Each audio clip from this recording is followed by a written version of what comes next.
What up, dogs? Welcome back to rebuilding the U.S. men's national team. This is episode 7. Right, so these past couple of games, these past couple of friendlies with the U.S. men's national team, we lost 2 of them. 1-0 against Jamaica and 3-0 against Venezuela. Yeah, just really bad, man. Really freaking bad. There was the opponent just took us out of the game. We weren't able to fucking play. It was just hard to watch, very boring, yeah, man, just it doesn't really give me any confidence for the Gold Cup because we're in a very bad shape, and I apologize for the lighting. It's very cloudy right now. Honestly, I'm just gonna get straight into the lineup, straight into the roster, start talking about the players. Before we do that, let's go ahead and get into the snubs real quick. Obviously, we got our boy Josh Sargent, who didn't get called up for the U20 and did not make the final cut in the Gold Cup roster. My issue with that is that, yeah, Josh Sargent isn't the best, you know, but he's definitely better than Gyasi Zardes and Jordan Morris by far. That game against Jamaica, Sargent got himself like 2 clear opportunities to almost score. With the lack of fucking service that he was getting from Roldan and Mihailovic, he still was making things happen, man. He was probably one of the few players that was doing anything in that game, and it's just bullshit. It's really bullshit, you know, like you're blaming it on the injury of Legend and fucks up your whole system.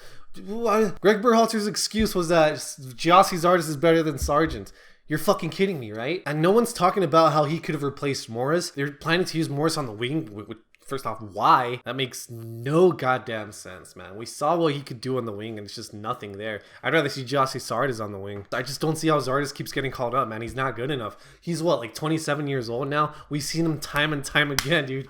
He's just not good enough. It's time to move on. It's time to leave him out. And if you really want to call him up, use him as a winger. Jurgen Klinsmann would use him as a winger, and I think that's a better position than him as a striker. Definitely better than Jordan Morris in that position, so why not just switch him out, you know? My question is, how is Jordan Morris still on the roster when Sargent isn't? Nagbe, another player that I would definitely rather see him than Roldan. Nagbe hasn't even had a shot anymore, man. He remember when like all the hype when like we wanted him to play for the U.S. men's national team, and he played for the U.S. men's national team, and we saw what he could do. Did we all just forget about that shit? Like a lot of people online, like the U.S. men's national team fan accounts and stuff like that, they're all saying about Josh. No one's mentioning Darlington Nagbe. No one's mentioning Fabian Johnson. No one's mentioning Timmy Chandler. These are the players that nobody's mentioning. Not a single U.S. men's national team fan account is mentioning. I don't know why, when these guys should definitely be in the picture. Timmy Chandler could easily play left back, man. Sure, he wasn't an injury. Sure, he's in the bench now. But Eintracht Frankfurt almost had the chance to go into that final of the Europa League. They lost versus penalties versus Chelsea, which, you know, it was all down to luck at that point, man. And just the fact that he's in a team like that, you know, the fact that he's training with those players, with that team. And yeah, he said shit about the U.S. men's national team, that he thought the club level was more important. But that's why you need a good manager, bro, to like get him to play for the national team with a lot more energy, with a lot more pride. And if you're a good manager, you should be able to convince those players to give it their all for the national team games, man. And another player that's no one's talking about, dude, the fact that Tim Ream is playing left back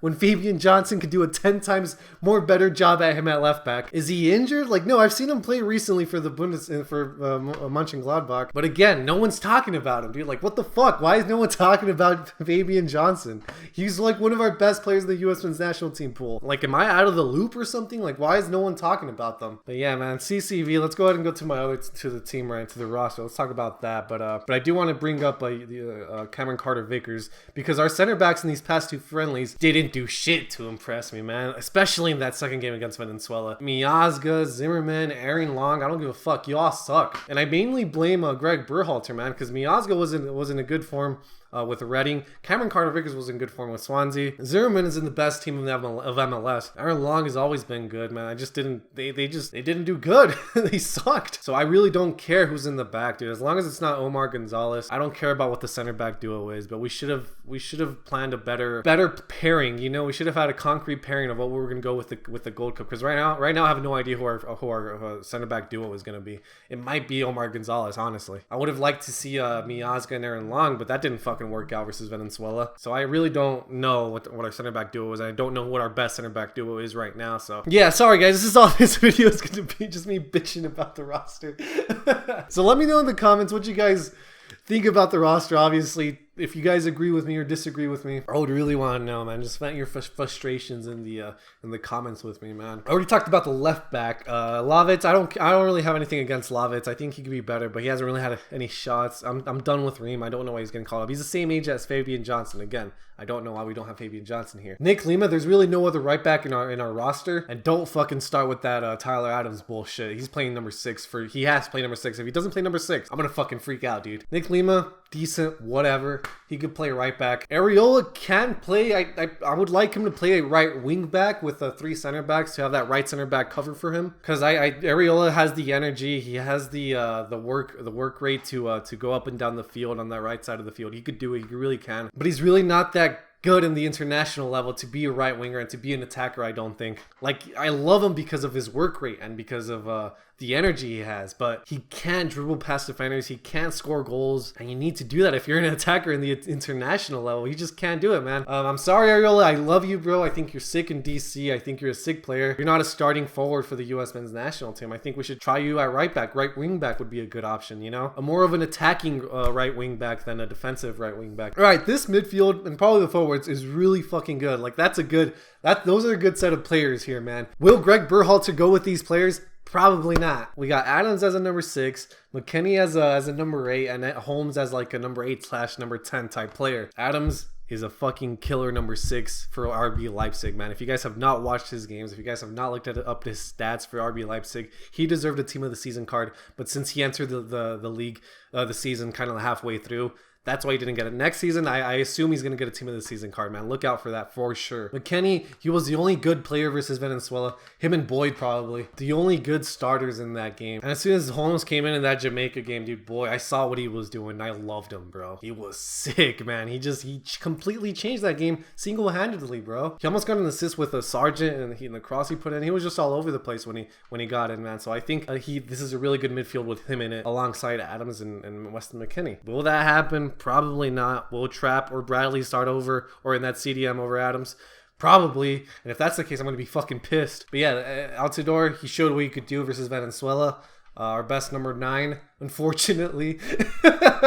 Would have liked to see Christian Ramirez called up over Morris and Zardes. Josh Sargent, obviously, we already talked about that. How I would like to see him over Morris. Even Sapong would have been a better option than these two guys. I think Sapong's having a pretty good season in Chicago Fire, but he's completely out of the picture for some fucking reason. I think Miller should have gotten more chances, should be getting more chances.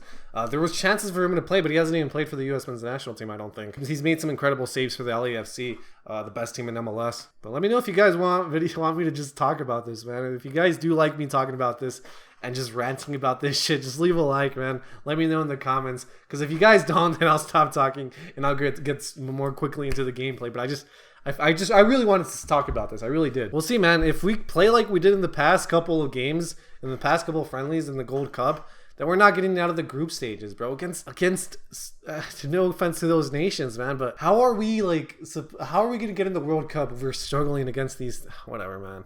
It's such an easy tournament too, man. Like, I don't want to play against Mexico because they're gonna fuck us up, dude. I would have loved if Weah was in the team. Honestly, you could replace the whole senior team except for like a few exceptions. With the U20s, and I'll be happy.